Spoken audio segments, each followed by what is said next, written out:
فدول مهمين جدا ولازم نحبهم جدا ولازم ما نزعلهمش خالص. باخد في المدرسة إشارات المرور. إشارات المرور؟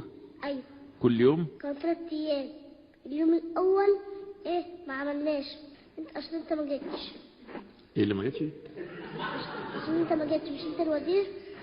أنا الوزير. تاني يوم بقى إحنا عملنا، بس أنت برضو حضرتك برضو ما جيتش، وإحنا عملنا لحد اليوم التالت وعلى كده واتمرنا. بس على فكرة، بس أنت ما حدش قال لي أجي.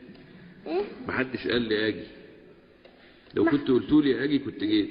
لا، أنت أصلا عارف إن أنت لازم تيجي، حضرتك لازم تيجي.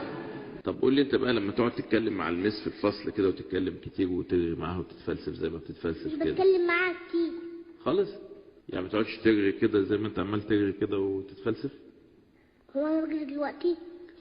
يعني أصلا بتفلسف. فلسف. وإيه الكلمة الصعبة دي جايبها منين؟